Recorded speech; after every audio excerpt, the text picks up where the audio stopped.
Creo que ya vamos a empezar. Buenas tardes. Ya empezó la grabación y la transmisión, ¿verdad? Sí, ya está en vivo. Ah, muy bien. Bueno, entonces vamos a empezar. Me da mucho gusto dar la bienvenida al doctor Jorge Ornelas. El doctor Jorge es doctor en filosofía por la UNAM. Actualmente se desempeña como profesor visitante en el Instituto Politécnico Nacional. Sus áreas de investigación son la epistemología, la filosofía y metodología de la ciencia, la historia de la filosofía, la teoría de la argumentación y la filosofía del deporte. Ha editado 3 volúmenes sobre diversos tópicos filosóficos y es autor en varias revistas internacionales. Le doy la palabra al doctor y luego, después de su ponencia, vamos a tener un espacio para preguntas y discusión. Adelante.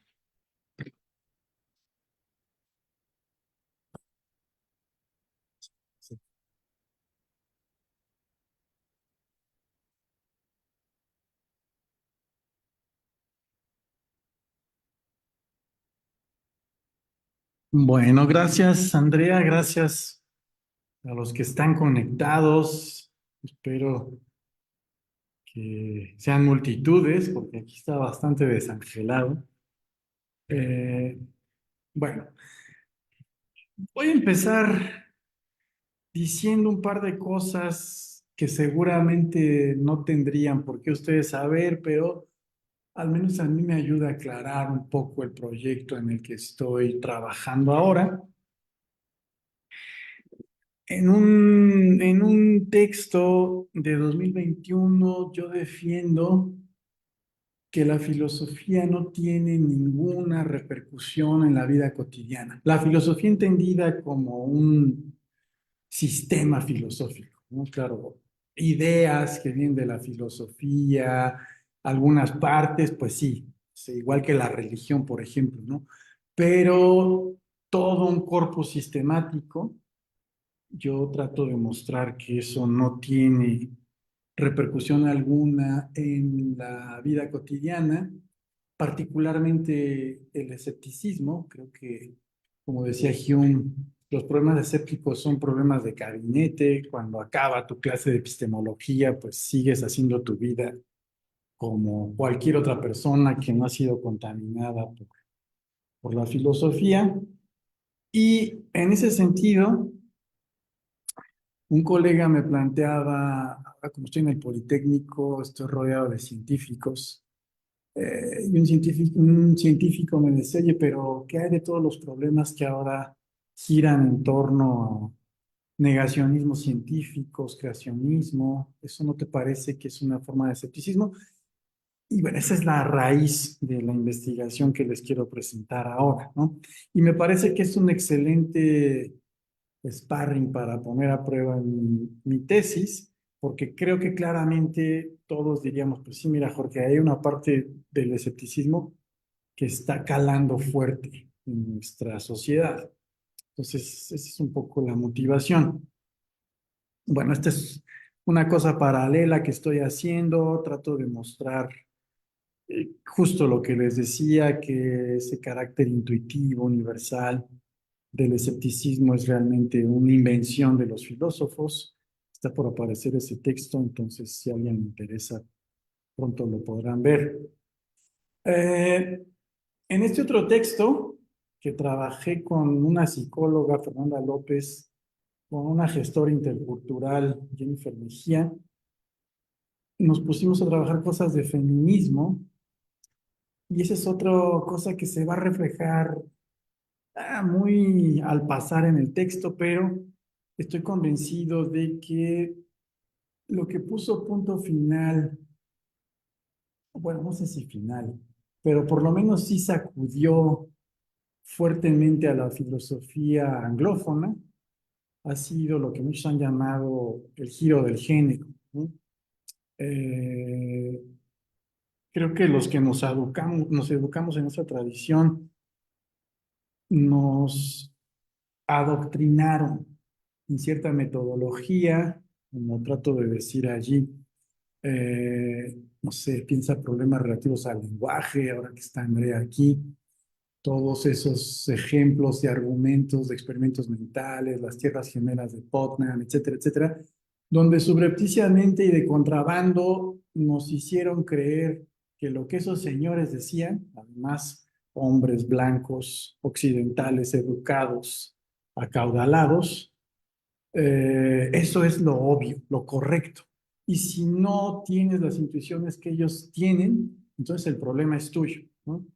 Y eso es una tesis muy problemática, porque como digo, decimos en este texto, hay un montón de otras identidades que no son, no están presentes en ese marco metodológico, ¿no?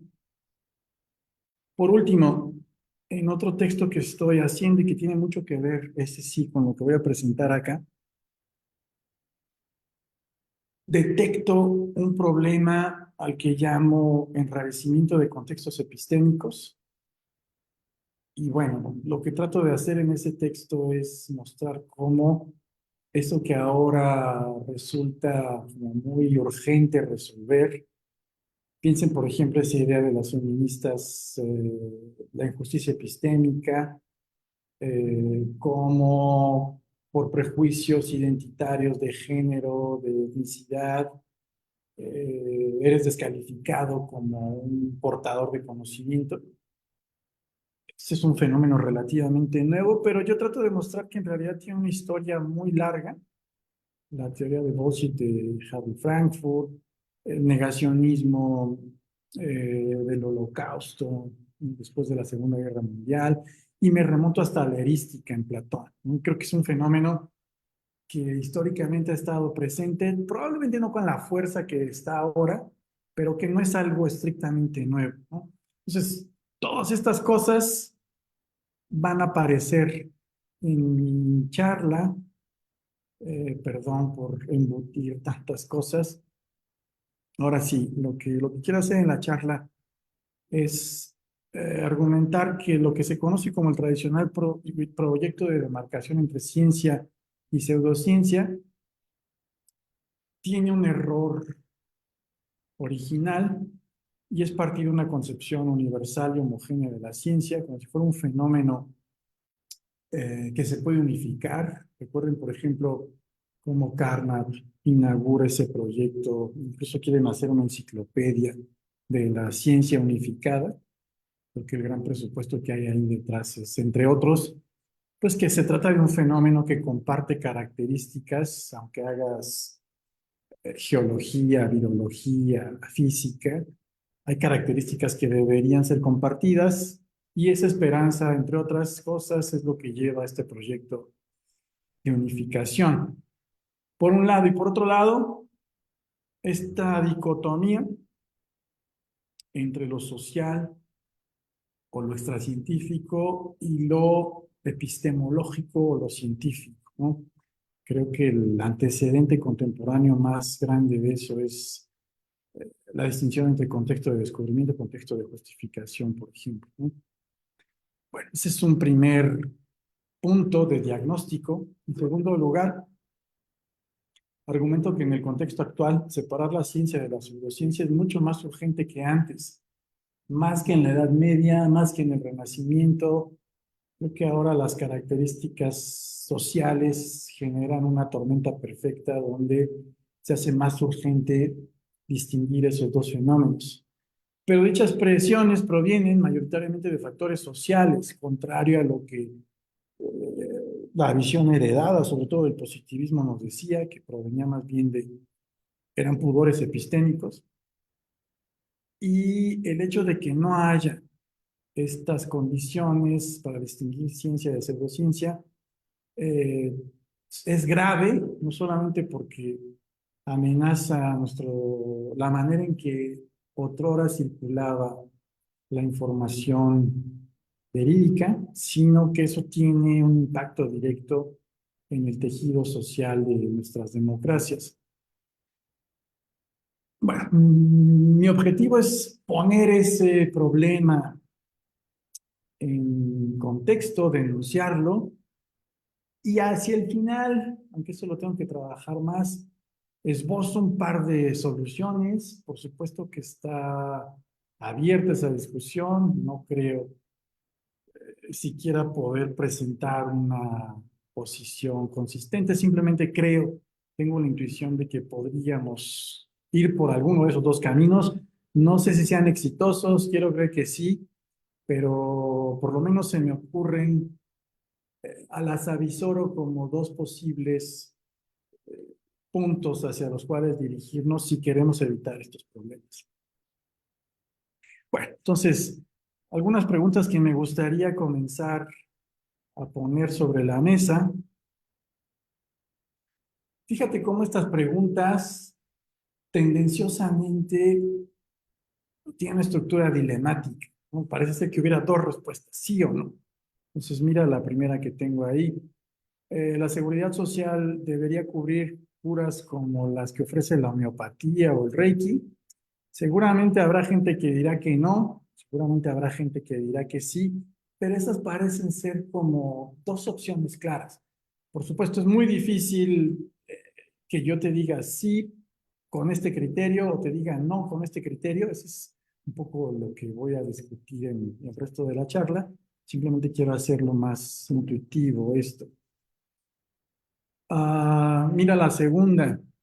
Deberíamos acudir a los videntes para hallar personas bajo los escombros de los terremotos, pero la mayoría quiero creer que diría que no, pero supongo que también por ahí habrá una que otra persona que dirá que sí. Debería permitirse la evidencia astrológica o el testimonio de los mediums en un juicio contra un asesino serial, lo mismo, ¿no? Nuestros impuestos deberían usarse para financiar investigaciones pseudocientíficas. ¿Se acuerdan ahora el bochornoso episodio de Jaime Maussan presentando en el Congreso las momias alienígenas, ¿no? A más de uno le sacó los colores esa cosa, pero mucha gente milita en ese tipo de ideas, ¿no? Entonces, ¿con qué criterio decimos sí o no? Bueno, ese es como el problema clásico. Lo que voy a tratar de argumentar es que, dados ciertos fenómenos epistémicos actuales, eh, ni siquiera nos enfrentamos a dos opciones, ¿no? Se abre la baraja para que entren un montón y perdemos. Fíjense cómo estar entre dos opciones, de alguna manera estás orientado. Está A y está B, y no hay una tercera opción.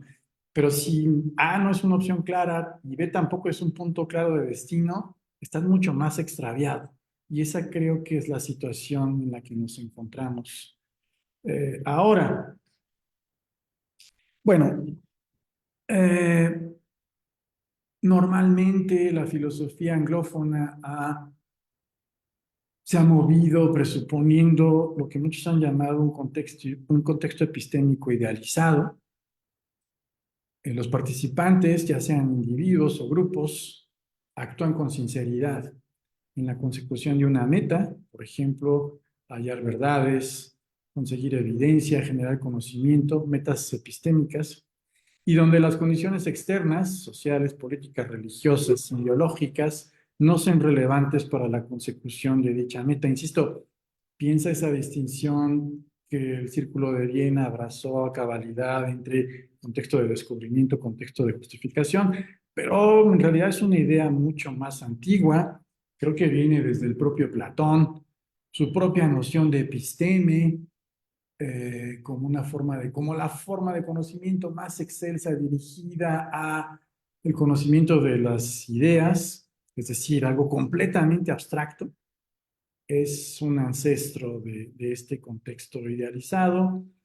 Y bueno, más contemporáneamente, como hemos considerado a la ciencia, como les pongo allí en algunas citas, la cúspide de nuestra pirámide de conocimiento, ¿no? Es como el top hacia el cual debemos aspirar cuando lo que buscamos es un conocimiento purificado de los contaminantes sociales, por ejemplo, ¿no? Y en ese sentido, creo que la mayoría comulgaríamos con la idea de que la ciencia funciona como un tribunal de nuestras creencias, ¿no? Si la ciencia prueba una creencia, por ejemplo, que el SARS-CoV-2 mutó de los animales a los humanos, entonces debemos, y ahí la parte normativa es importante, aceptarla como correcta, ¿no? Ok, como les decía, creo que eso es algo que funcionó, pero que, dados ciertos fenómenos contemporáneos, ha caído en bancarrota y yo llamo esa bancarrota, lo diagnostico como un contexto epistémico enrarecido, ¿no? ¿Qué es un contexto epistémico enrarecido? Bueno, eso es algo complicado, simplemente les presento la intuición con la que trabajo. Operan cambios en el contexto que hacen imposible la consecución de la meta original. Piensa, por ejemplo, cómo ahora la OMS acuñó el término infodemia a raíz del COVID para mostrarte cómo ah, la desinformación, la falta de información o incluso el exceso de información terminaba causando un problema como la desinformación. Entonces, la meta original era informar a la población, pero se generaban tantos contenidos tan rápido y no había ocasión para checar todos ellos, que se generaba una cuestión de desinformación. Entonces, el fenómeno que quiero detectar es cómo se cambia la meta a la que normalmente, probablemente de manera originaria, está orientado dicho contexto. Si quiero generar conocimiento, bueno, pues quiero alcanzar verdades. O si quiero informar a la población, por ejemplo, en cuestiones de salubridad, como pasaba en la pandemia, pues también esperaría tener estrategias eficientes para reducir los bulos, las fake news y que la información verídica circule con mayor agilidad.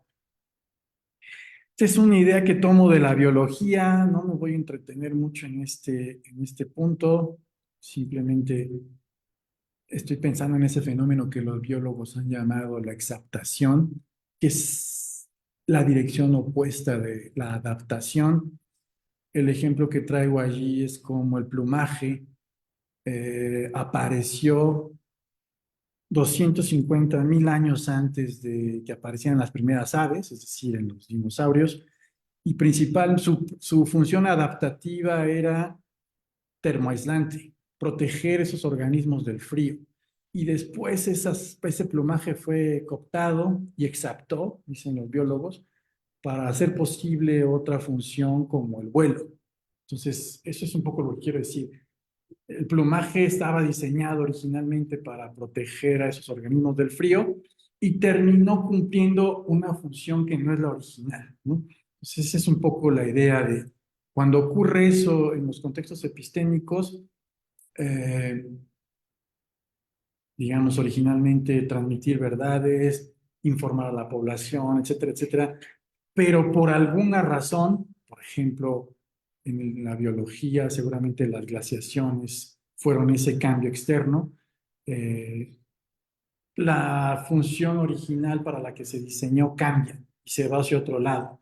Y en mi ejemplo, lo que quiero decir es, cuando esos contextos se enrarecen, ya no informan, sino que terminan dando dividendos en la política, por ejemplo, ¿no? Esa es un poco la analogía que quiero presentarles. En algunos foros donde he presentado estas ideas, mucha gente me ha dicho, mira, Jorge, es que eso no es nuevo, eso es precisamente lo que pasaba en la Edad Media, entre la Iglesia, Galileo, etcétera, etcétera. Y bueno, yo creo que no es exactamente el mismo fenómeno. Repito, acuérdense de las preguntas con las que inicié la charla. Yo creo que en el tiempo de Galileo y su disputa con la Inquisición, claramente había dos opciones bien definidas, ¿no? El heliocentrismo y el geocentrismo, por ejemplo, pero no había, estás con A o estás con B, pero no había más opciones, ¿no? En ese sentido, creo que el fenómeno es ahora más grave y esa gravedad proviene justo de que no es algo con lo que hayamos lidiado, al menos recientemente, ¿no? Bueno, esto lo dije ya, lo voy a pasar muy rápido. Fíjate cómo en esa concepción que heredamos, sobre todo del positivismo, pero creo que sigue muy presente en nuestros días, pensamos que, bueno, ya lo dije, la ciencia es el epítome de nuestras formas de conocimiento y en gran parte porque tiene propiedades que las otras esferas de la vida humana no tienen, ¿no? O lo que los filósofos llaman criterios de cientificidad. Ahí te pongo algunos, pero la lista, por supuesto, no es exhaustiva. Ah, y esas características que están en lo que llamamos ciencia no están en las otras disciplinas a las que claramente no llamamos ciencia. Piensa, por ejemplo, la ideología, la religión. También dentro de esa visión se nos ha hecho creer que cuando la ciencia ha sido contaminada por factores sociales, piensa, por ejemplo, los programas eugenésicos que llevaron a cabo los nazis, o la ciencia soviética, por ejemplo. Cuando eso ocurre, cuando, por ejemplo, la ideología contamina tus programas de investigación científicos, entonces ya no es ciencia pura y se convierte más bien en esa cosa indeseable que han llamado pseudociencia. Este prejuicio llevó a la mayoría de los filósofos de la ciencia a tratarlo en total aislamiento de los factores sociales. Bueno, esta es una idea. Yo creo que el origen de esta idea, de esta separación entre el dominio epistémico científico y el dominio extracientífico o social está en Kant, pero bueno, creo que se exacerba en el positivismo lógico. Qué bueno que está Andrea aquí porque pienso que el freudianismo contribuyó también a eso, aunque creo que Frege estaba, por ejemplo, su idea de encontrar un lenguaje ideal en la lógica es en parte un corolario de esta idea. Es cierto, Neurath, Carnap ya habían inaugurado el proyecto de un lenguaje neutro, de oraciones protocolares, etcétera, etcétera, pero la idea de buscar otra vez esta imagen idealizada, en este caso del lenguaje, que sea universal, que sirva para absolutamente todos los lenguajes naturales, o sea, por supuesto que dio muy buenos dividendos, etcétera, etcétera, pero mi pregunta es, ¿por qué o cómo nos metimos en esa investigación? ¿No? Insisto, el positivismo lógico claramente es un referente insoslayable. Ahí tengo otra vez invoco como un ejemplar de este periodo histórico la diferencia entre contexto de descubrimiento y contexto de justificación de Reichenbach. Sin embargo, como les decía, creo que el pecado original está en Kant. De hecho, Popper, que es el que explícitamente denomina problema de demarcación científica, él acuña esa expresión, en ese texto lo vincula o lo denomina como un problema kantiano. Claro, recuerden, desde los prólogos, Kant arranca la crítica de la razón pura diciendo lo que ha faltado es distinguir la ciencia de la metafísica, por ejemplo, ¿no? Y Popper se agarra de esas ideas para su discusión ahora con los positivistas. Grosso modo, el proyecto epistemológico trascendental de Kant consistió en hallar una única estructura universal para la ciencia y la racionalidad en general. Kant concibe a la racionalidad como una serie de condiciones necesarias y suficientes, por ejemplo, espacio y tiempo, además de las 12 categorías, que debían ser satisfechas para alcanzar el conocimiento científico. El problema fue que dicha estructura fue concebida como una entidad abstracta, o lo que Kant llama el sujeto trascendental, desprovista de cualquier contenido empírico, por lo tanto, fuera de la historia. Acuérdense, esta es la gran crítica que hace Fichte, que hace Herder, pero sobre Hegel también, pero sobre todo Fichte al idealismo trascendental, ¿no? Está bien, estás preguntándote por condiciones para conocer antes de empezar a conocer, eso es algo nuevo, pero el problema es que estás presuponiendo que esa estructura debe ser universal, es decir, valer para todos. Incluso, recuerdan, Kant dice, si Dios es racional, entonces ni siquiera Dios está por encima de esta estructura de la racionalidad, ¿no? Es algo que cualquier sujeto racional tiene que satisfacer. Y bueno, la crítica de que está fuera de la historia es harto conocida también. No quiero entrar en exégesis kantiana aquí, creo que eso lo podríamos discutir. Seguramente estoy haciendo un trazo demasiado grueso, lo sé, pero bueno, lo que quería decir es simplemente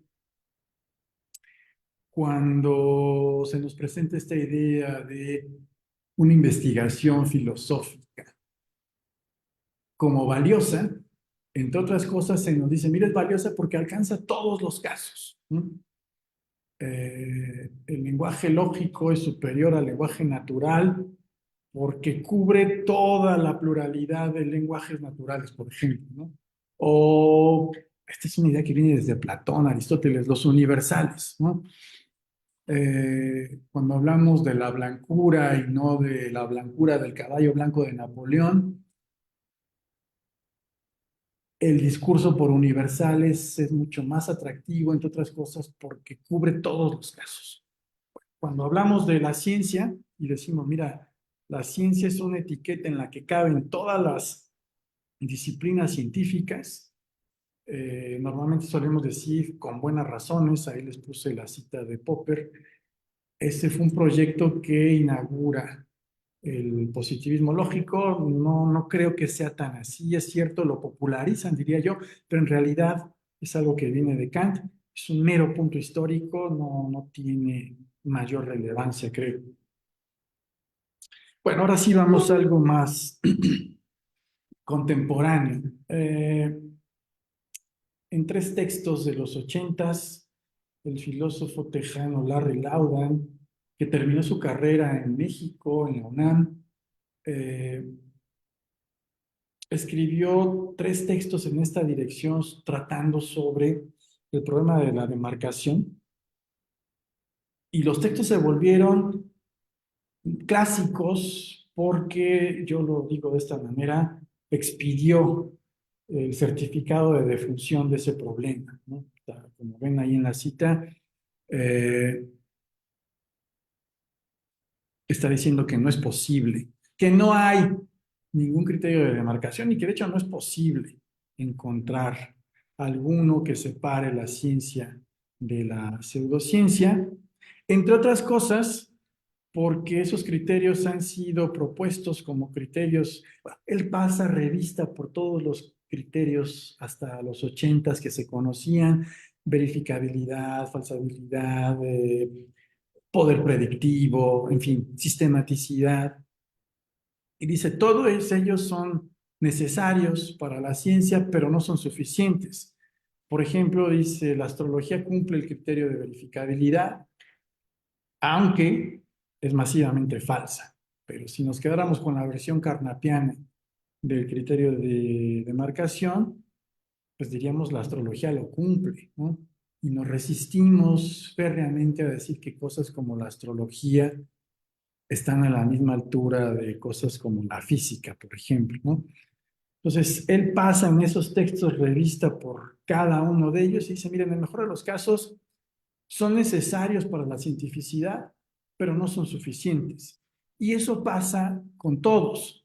Su conclusión es la que tengo aquí. El problema de la demarcación, entonces, carece de interés y a juzgar por su escabroso pasado resulta insoluble.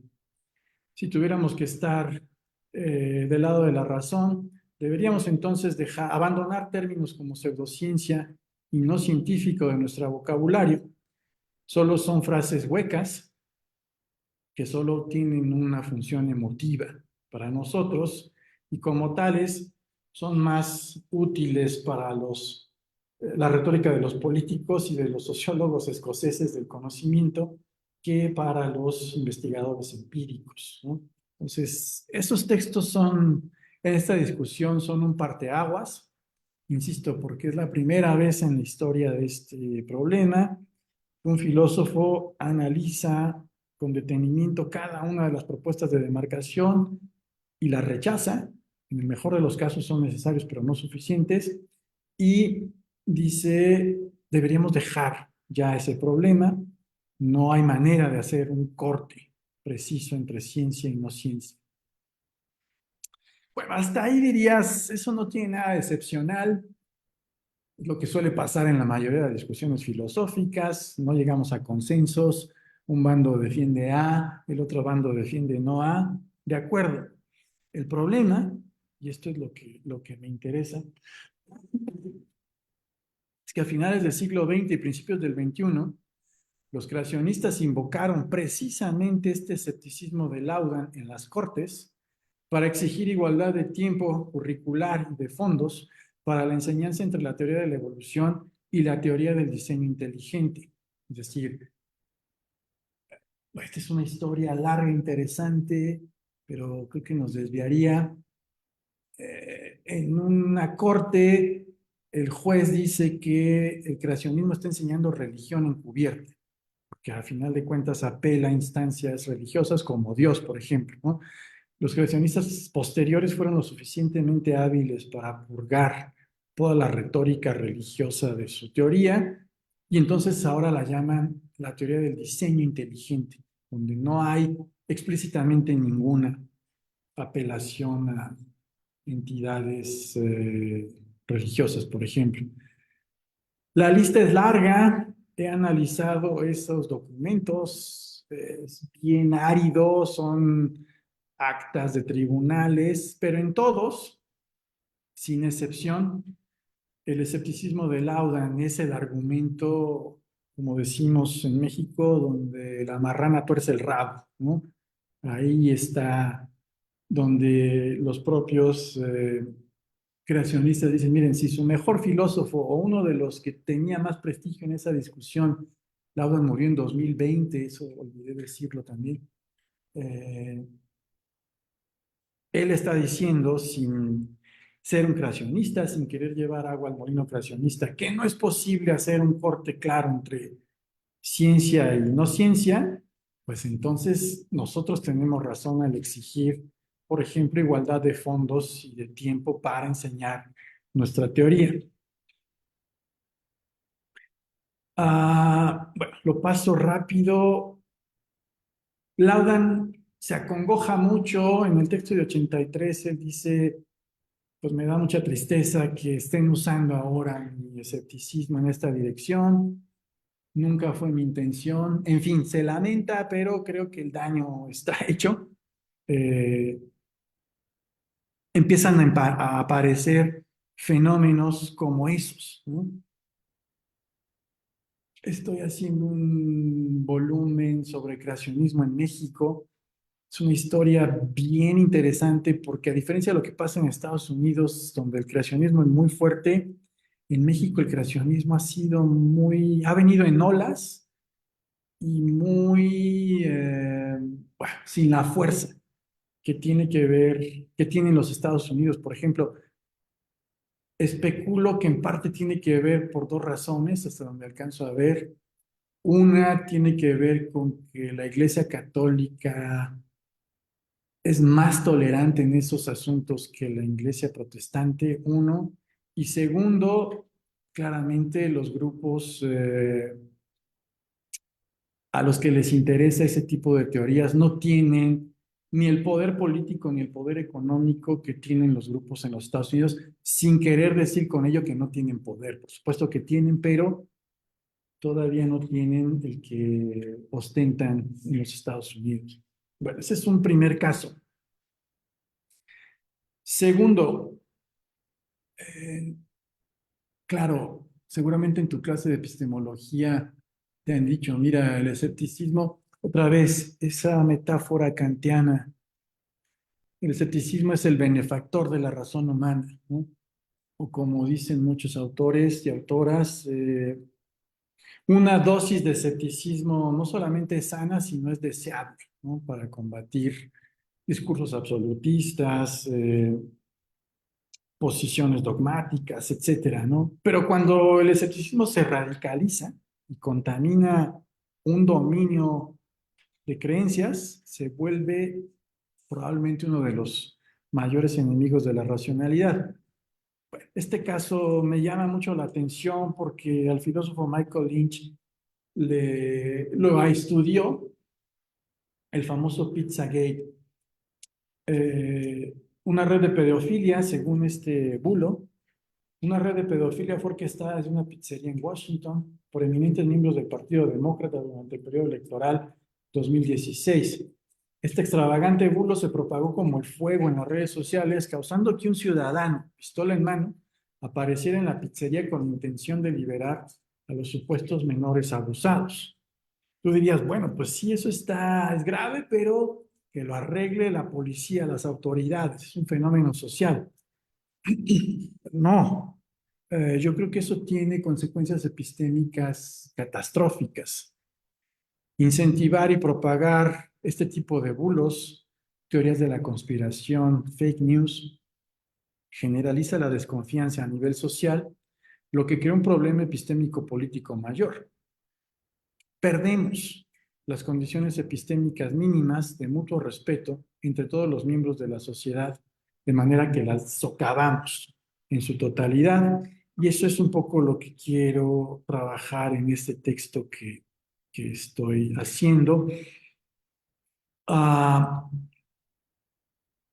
hay un texto muy interesante, un volumen sobre la epistemología de las fake news, y Duncan Pritchard argumenta que, contrario a lo que la mayoría cree, la intención de engañar no es intrínseca en una fake news. Y tú dirías, pero ¿cómo? ¿No? Si normalmente diríamos que esa es su definición.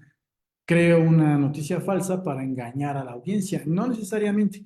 Y el caso reciente que salió ahora, que salió todas las listas de la isla Epstein, ¿se acuerdan que sale Stephen Hawking, ¿no? Sale ahí su nombre en un par de ocasiones. Y un creador de memes muy popular en los Estados Unidos creó el meme de que a Hawking lo que le gustaba hacer en la isla de Epstein era que poner a un montón de enanos desnudos a resolver ecuaciones muy complicadas mientras él se masturbaba, ¿no? Ese es el... Y el problema es que nadie checó esa noticia y se coló en los medios de comunicación cuando sale Hawking. Dicen, ah, mira, su perversión era esa. Pero resulta que es un mero... La persona que crece en meme, pues no tenía la intención de engañar al público, quería hacer un chiste, quería hacer un meme, etcétera, etcétera. O piensen lo que pasó mucho en México también durante la pandemia, esta página del Deforma, ¿no? Que también está, no es un periódico, no tiene la función de informar, simplemente quiere crear entretenimiento. Y muchos medios, creo que en este caso fue un periódico australiano, tomó un dato obviamente falso, que no tenía la intención de desinformar, y lo subió en una nota periodística, ¿no? Entonces, fíjate cómo esos casos creo que apoyan esa idea de que las fake news, por diseño, no necesariamente desinforman.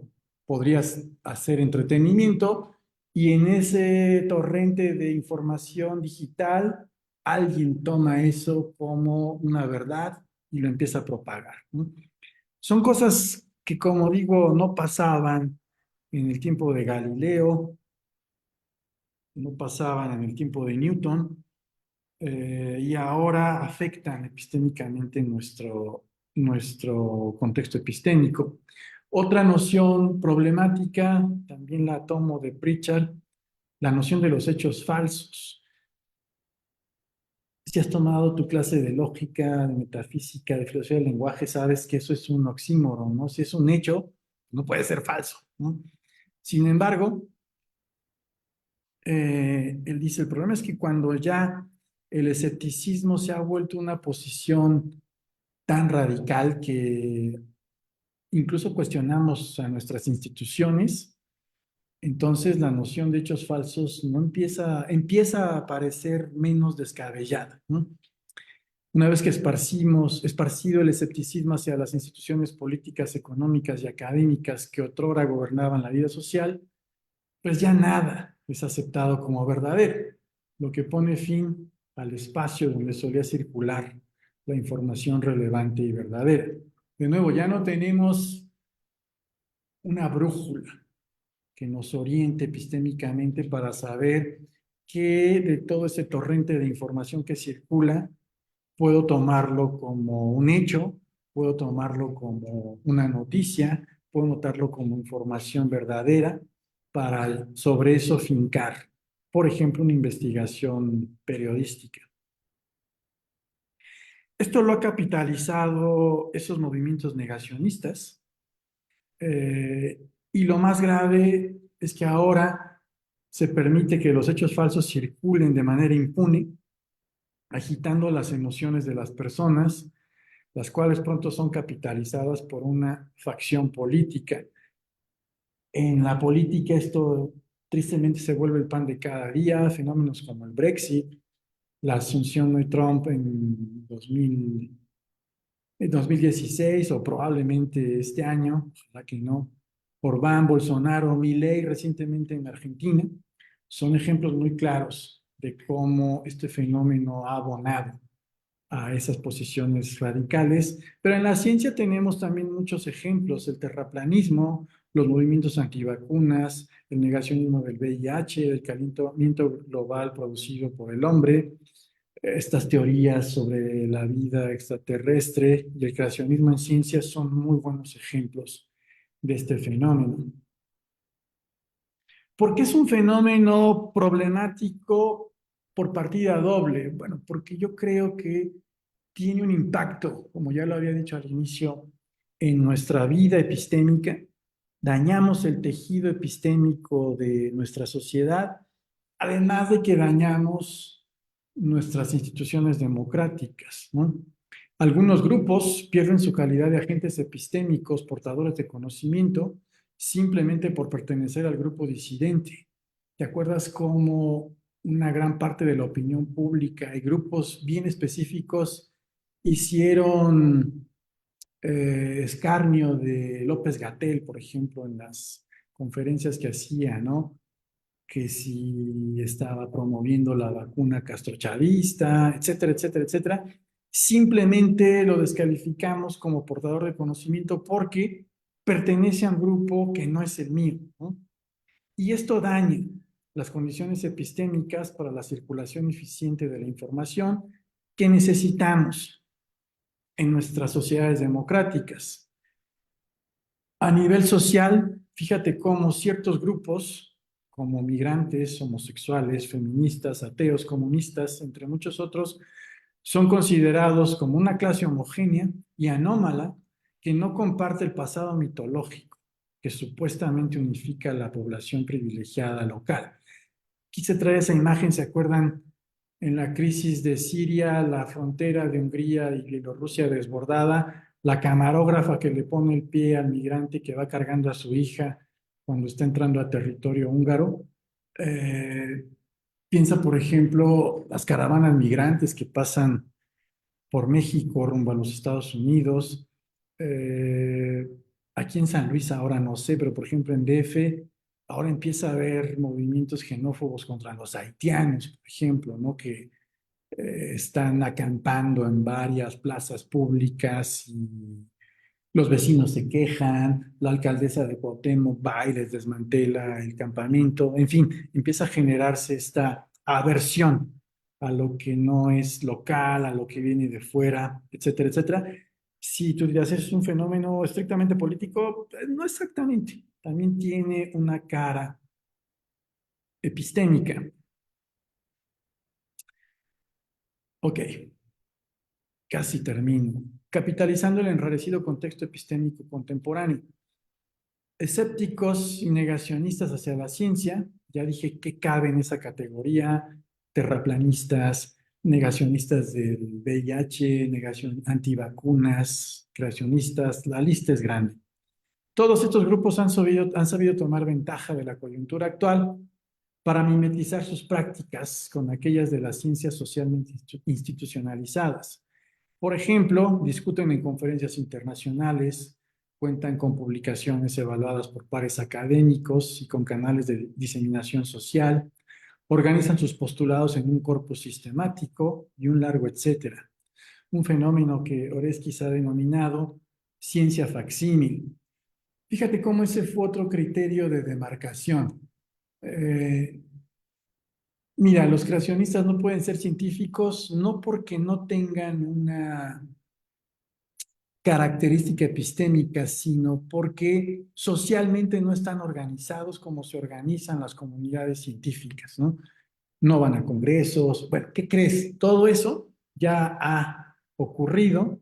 Muy hábilmente estos grupos han imitado, incluso publican en el mismo formato que el Aristotelian Society, en el formato A y en el formato B, por ejemplo, ¿no? Entonces, la característica más institucional que se te ocurra para distinguir la ciencia de la no ciencia, la mayoría de esos grupos lo cumplen hoy día. Equipados, bueno, lo que acabo de decir. Eh, Adicionalmente, los defensores de la teoría del diseño inteligente han sabido sustentar su teoría ofreciendo evidencia empírica sobre los déficits explicativos de la teoría de la evolución. Por ejemplo, su supuesta incapacidad para explicar cabalmente la emergencia de fenómenos biológicos complejos, como el ojo humano. Pero además han forjado instituciones, así como la ciencia, que guían sus programas de investigación. Todo ello ha generado que, al menos en una buena parte de la opinión pública, el creacionismo se haya desprendido de su piel pseudocientífica y ya no nos parezca tan descabellado, por lo menos en el sur de los Estados Unidos, que esas teorías cuenten como ciencia bona fide, ¿no?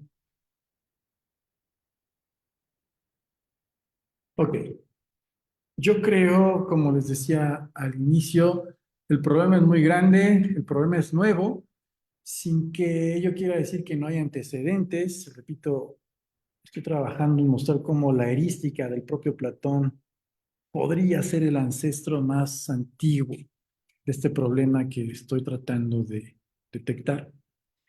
Eh, y bueno, las dos vías que creo que podríamos optar o que de hecho se está optando por ellas, lo llamo en un talante kantiano un argumento de la cuestión de hecho y en otro el argumento de la cuestión de derecho.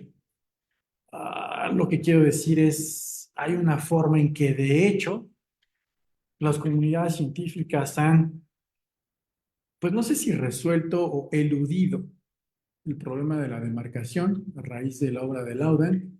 Y por otro lado, creo que muchos han optado más bien por una estrategia wittgensteiniana para conjurar ese problema. Bueno, el primer argumento. De hecho, los practicantes de ciencia en sus laboratorios, así como los profesores de ciencia o filosofía de la ciencia y una buena parte de la opinión pública se mueven bajo el supuesto de que hay una distinción fundamental entre ciencia y pseudociencia. Eso es un hecho, ¿no? Eh, del hecho de que no haya un criterio claro para distinguir entre ambas, no se sigue que no exista dicho criterio.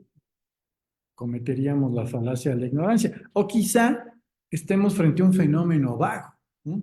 Quizá definir ciencia sea algo como definir gordo, ¿no? O definir calvo, ¿no?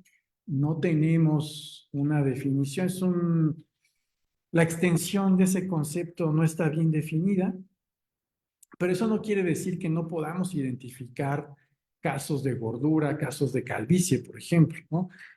Muchos han optado por tomar esa estrategia de vaguedad ante la carencia de un criterio de demarcación. En cambio, el otro extremo lo llamo Wittgensteiniano porque creo que es la manera en que Wittgenstein trata el escepticismo del mundo externo. ¿Se acuerdan? En ese texto de Uncertainty, él dice, no, mira, si no te das cuenta de que la práctica misma de justificar tiene una dimensión local, es decir, No puedes hacer una duda radical porque la naturaleza misma de la duda es local. Entonces, el escéptico está cometiendo un error procedimental, ¿no? Está haciendo una duda general y eso no se puede hacer. Bueno, yo creo que muchos filósofos de la ciencia han optado por algo parecido a esto, en el sentido de que si retiramos esa concepción idealizada del conocimiento y de la ciencia, que como les decía al inicio de la charla, eh, creo que tiene su origen en la epistemología kantiana, es decir, si destrascendentalizamos esa investigación, creo que sería una maniobra igual a mostrarle al escéptico que las dudas generales no tienen sentido, ¿no? Sujetos racionales utópicos, esta es la parte idealizada, sujetos racionalmente utópicos que intentan distinguir ciencia de pseudociencia, basados exclusivamente en exigencias racionales, no contaminados por factores sociales. Pero este contexto, como espero haber podido dar algunas pistas hoy, es solamente una parodia de nuestras prácticas científicas. No es verdad que la ciencia esté blindada frente a las contingencias históricas, políticas, sociales. Eso fue un proyecto, insisto, en el que muchos se embarcaron y creo que, como dice Laudan, el constante fracaso debería hacernos reparar en que por lo menos deberíamos cuestionar ese tipo de aproximación a lo que es la ciencia, si es que tienes la intención de distinguirlo de la pseudociencia. Entonces, yo creo que tenemos, mi aproximación es deflacionista, creo que tenemos que desinflar ese problema y más bien hacerlo desde una perspectiva local. Si tú quieres meter en una misma bolsa las ciencias duras y las ciencias humanas o las ciencias sociales, pues sí, va a ser muy difícil que encuentres un único criterio o una única serie de criterios que te permitan hacer eso, ¿no? Pero a lo mejor, por ejemplo, John Dupré tiene un poco ese proyecto. Si apelamos a esa idea también Wittgensteiniana de los parecidos de familia, seguramente podríamos decir, ah, mira, las ciencias sociales tienen más propiedades que comparten entre ellas que, por ejemplo, el derecho, ¿no? Y las ciencias duras tienen más propiedades entre ellas que las humanidades, la filosofía, por ejemplo, ¿no? Entonces, yo creo que si queremos encontrar un criterio de demarcación, que de nuevo también sigo pensando que no sé qué tan fructífero sería más allá de dar esta batalla en los tribunales. Los científicos han seguido y van a seguir haciendo ciencia, aunque no tengan ese criterio prístino para distinguir ciencia de pseudociencia. Pero si quisiéramos hacerlo, nosotros como filósofos creo que por lo menos deberíamos desinflar esa pretensión de encontrar una única serie de condiciones necesarias y suficientes y más bien hacerlo de manera local. Te voy a dar lo que hace científico a la virología, ¿no? Y seguramente muchas de las propiedades que la hacen científica no las comparte la sociología, por ejemplo, ¿no? Y entonces tratar de hacer, hace que esto va a sonar raro, pero algo así como etnodemarcación, ¿no? Tratar de hacer esos proyectos de manera bien localizada, bien delimitada y de manera también pro tempore, ¿no? Seguramente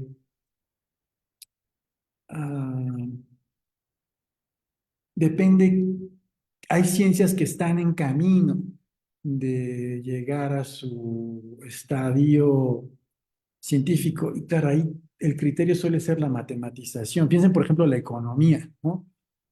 La economía hasta que aparece la econometría, pues diríamos, era una disciplina que estaba por madurar, pero ahora que se puede matematizar, pues ya le abrimos la puerta a la ciencia. Claro, tú dirás, ¿por qué tomar ese criterio de matematización como el estándar de oro? Sin duda que eso es cuestionable.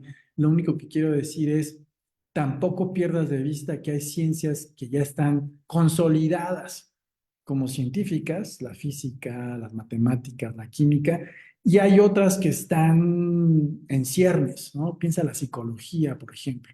Entonces, creo que si quisiéramos seguir percutiendo en este problema de la demarcación, yo me inclino por pensar, tienes que desinflar tus pretensiones, hacerlo de una manera local, demarcar casi casuísticamente una por una de las disciplinas científicas que te interesan, o a lo mejor pequeñas familias, como decía, ¿no? Las ciencias de la vida, las ciencias médicas, las ciencias de la tierra, las ciencias sociales, y creo que esa es la única alternativa que nos queda, ¿no? Bueno, esto ya lo dije. Eh, Muchas gracias. ¿Puedo desconectar? Bueno, no, está bien. Sí, sí, sí. Bueno, muchas gracias al doctor Ornelas. No tengo desde aquí acceso a los comentarios en Facebook y no creo que haya... Ah, bueno, de hecho sí está conectado el doctor Stefano aquí en Zoom. Hola, Hola, Estefano. hola Stefano. Así que si él tiene una pregunta, pues le doy la palabra. Adelante, Stefano, si tienes alguna pregunta, pues... No, no, no, yo les pido perdón, tuve un imprevisto y tuve que salirme, pero pues estuve siguiendo en la calle mientras me movía. No, no, quería más saludar al doctor Jorge pues una disculpa por no estar allá saludando de persona y gracias por la intervención. Muchas gracias, Stefano. Bueno, entonces aprovecharé para hacer yo una pregunta. Quería saber más sobre la propuesta de Laudan. Eh, Después de haber rechazado esta distinción entre ciencia y pseudociencia, propone él alguna clasificación alternativa. Ah, pues evidentemente él no piensa, por la cita que el doctor Jorge nos compartió, no piensa que no haya diferencias, ¿verdad? En la cita decía, por ejemplo, la astrología es masivamente falsa.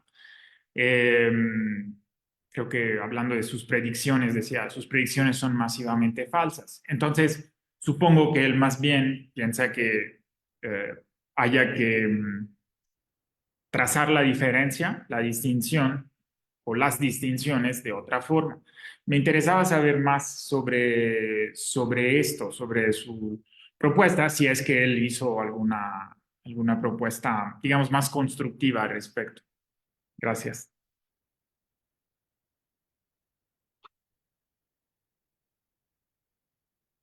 Gracias, Andrea. Es bien interesante eso porque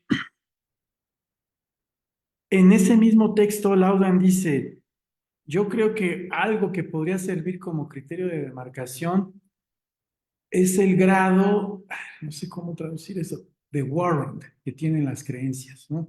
Entonces él dice, si una creencia tiene más respaldo, ¿no? Eh, y está ese respaldo además sistemáticamente armoniza, por ejemplo, con lo que otro corpus científico dice, yo que sé, la física, la termodinámica, cómo medir la temperatura, armoniza con lo que los médicos dicen sobre la temperatura de los organismos vivos, eso le da más respaldo, ¿no? Pero acto seguido, la siguiente oración dice, con esto no estoy tratando de revivir el viejo problema de la demarcación, ¿no? Yo leo esa frase como diciendo, que es un poco lo que quise decir en mi respuesta a Moriana, intuitivamente hay una diferencia y esa diferencia la entiende en términos epistémicos que tienen que ver con el grado de fiabilidad, el grado de respaldo, el grado de um, um, armonía que hay entre los distintos cuerpos científicos, ¿no? Pero de nuevo, te digo, acto seguido él señala, con esto no quiero revivir ese problema de la demarcación. Yo lo entiendo, en mi texto lo pongo, ¿te acuerdas en la cita? Él dice, ciencia y pseudociencia son frases vacías que tienen una función emotiva y que mejor que las usen los sociólogos, ¿no? O sí, los sociólogos escoceses o los políticos. Y yo ahí lo que critico es, creo que sigue pensando en estos términos dicotómicos, como que si no es científico, entonces tiene que ser algo social, ¿no? Y el hecho de que diga, mira, este problema no es científico, no sirve, y se los lanzo a los científicos sociales, mi crítica es, sigue, aunque rechaza la demarcación, sigue conservando este marco de pensamiento dicotómico, por un lado. Y por otro lado, creo que justo este esbozo de criterio que él da, el grado de respaldo que tienen las creencias, es meramente de dientes para afuera, ¿no? Y lo hace, esta es mi lectura, como decirte, mira, no tiene caso discutir sobre esto, es un callejón sin salida y además, esta es mi interpretación, intuitivamente la gente sabe o tiene un faro que lo orienta en decir qué es ciencia y qué no es ciencia. ¿Cuál? El grado de respaldo que tienen las creencias. Así es como leo yo eso, ¿no? Entonces, tu pregunta es interesante porque sí, por un lado está diciendo no hay criterios, pero esboza uno muy ligeramente, pero inmediatamente después dice, no, no, no, no quiero que tomen eso como un intento de rehabilitar ese problema. Muy bien.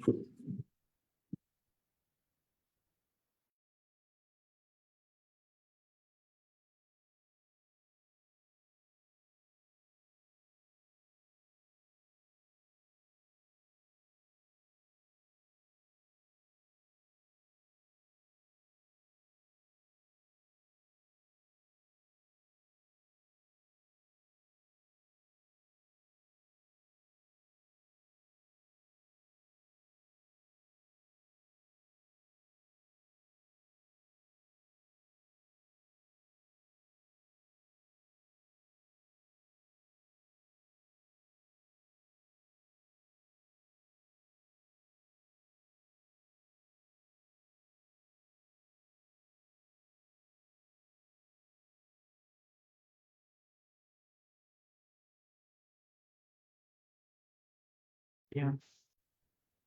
Bueno, ¿nos escuchan otra vez? Sí, sí. Ah, bien, gracias, Stefano. Sí, entonces, bueno, vuelvo a plantear la pregunta.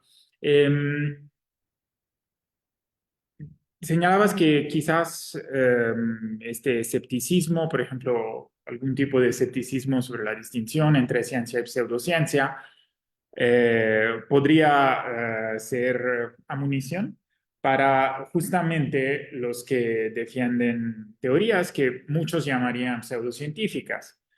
Por ejemplo, no sé, algún tipo de creacionismo. Me pregunto hasta qué punto los que defienden esas teorías son escépticos en el sentido filosófico del término, en un sentido técnico. Seguramente es imposible decirlo de manera general, o sea, habrá diferencias, ¿no? Algunos serán quizás realmente escépticos, otros menos, pero cuando pensamos en, por ejemplo, alguien que eh, cree mucho en lo que aprende, entre comillas, en redes sociales, cosas que nosotros, en cambio, clasificaríamos como fake news. Luego, su actitud hacia lo que aprenden no parece ser muy escéptica. Al contrario, por ejemplo, están muy dispuestos a actuar inmediatamente con base en lo que acaban de leer. Es lo que vimos, por ejemplo, el 6 de enero en Estados Unidos. Entonces, no parecen tomar una actitud muy escéptica, ya que creen firmemente, al parecer, en su propia teoría y, en cambio, rechazan fuertemente la teoría del otro. Para decirlo de una manera más sencilla, creen saber, o eso parece, con base en lo que leyeron, por ejemplo, en redes sociales. Entonces, la pregunta es hasta qué punto son realmente escépticos. Gracias. Gracias, Andrea. Conste que tú preguntaste, estos temas me encantan y perdón si me extiendo. Dos cosas. Primero, distingamos entre, por ejemplo, la posición de Laudan, negar que haya un criterio de demarcación, ¿no? Te digo, en su texto él analiza a los populares en su época. En el mejor de los casos son necesarios, pero no son suficientes para la cientificidad. Y eso genera un escepticismo hacia la ciencia, ¿no? Es decir, no se lo estoy achacando al propio Laudan.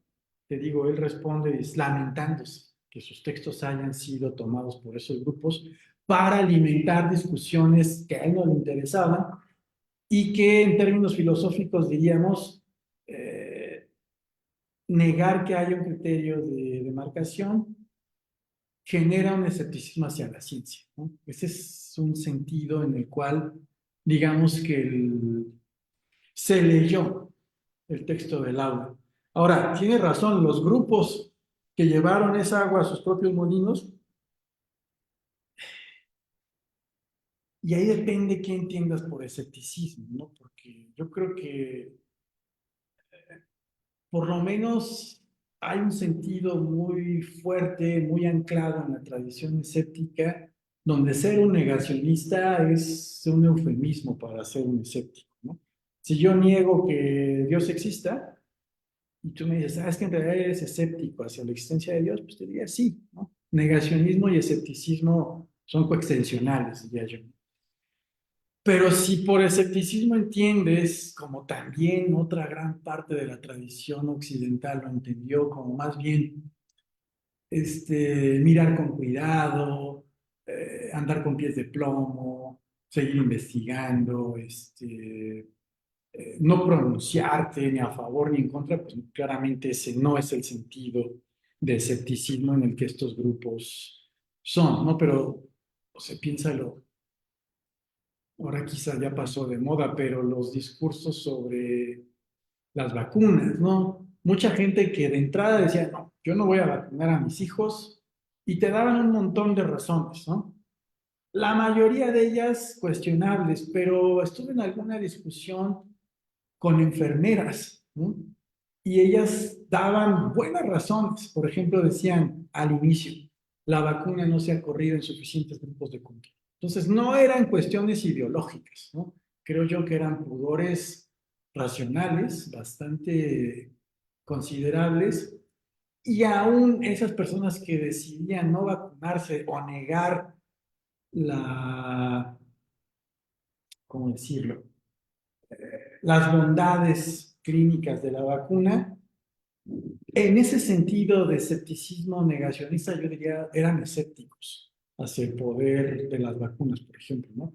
Entonces, creo que mucho tiene que ver con cómo estás entendiendo escepticismo, ¿no? Si lo entiendes como creo que la mayoría lo entendemos ahora, y eso es un problema también porque no es ni el único sentido, ni tampoco es que tenga los mejores argumentos para que sea el prioritario, pero creo que sí es el más popular, alguien que niega eh, un dominio de creencias, eso es suficiente para ser escéptico. Entonces, si yo niego las bondades sanitarias de las vacunas, pues califico en el bando de los escépticos. Eso es un poco lo que quería decir, pero tienes razón. Gracias por esa precisión.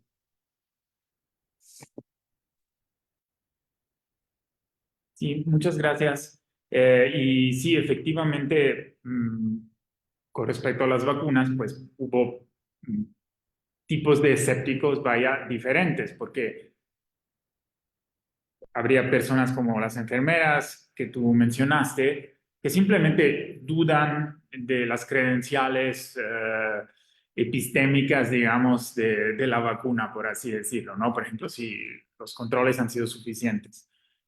Y luego otro grupo que propone alguna teoría de la conspiración masiva para fundamentar su escepticismo sobre las vacunas. Y pues claramente el primer grupo podría ser escéptico en un sentido más tradicional del término. El segundo grupo, en cambio, fundamenta su escepticismo creyendo firmemente otra teoría y casi de una manera dogmática y no muy escéptica. Pero me sorprende que llames tradicionales al grupo de las enfermeras, ¿no? Que eso te parezca como la versión tradicional del escepticismo, ¿no? Porque, bueno, como te decía, yo creo que los dos grupos tienen un buen soporte en la tradición occidental, ¿no? Pero yo creo que el más popular, sobre todo a raíz del escepticismo cartesiano, es más bien un tipo de dogmatismo negativo, ¿no? No creer en algo. Eso es lo que casi por antonomasia define a un escéptico. Yo no creo que las vacunas funcionen. Yo no creo que Dios exista. Yo no creo que exista el mundo externo. Yo no creo que exista el mundo, las otras mentes. Esa se volvió como la etiqueta favorita en la filosofía, al menos en cierto tipo de filosofía, para escepticismo. Y el otro, que estoy de acuerdo contigo, el de las enfermeras, es un escepticismo más endulcorado, más dulce, ¿no? Más amable, racionalmente más amable. Con esos escépticos sí puedes discutir, por ejemplo, ¿no? No son dogmáticos, están abiertos a razones, están abiertos a nueva evidencia. En ese sentido, es un escepticismo más dulce, pero me llama la atención que para ti ese sea el escepticismo tradicional. Insisto, sí, si piensas en cierta versión del pirronismo, pues sí, eso casa, lleva agua a tu molino, pero yo creo que el pirronismo está en los márgenes de esa discusión escéptica y en el centro está este escepticismo dogmático, negativo, que niega, que consiste no en poner en duda, sino en negar un dominio de creencias, ¿no? Así es como veo yo. Y en ese sentido llamaría tradicional al bando que niega, no al que pone en duda, sino al que niega. Pero bueno, eso es más una cuestión exegética. Muchas gracias, Andrea.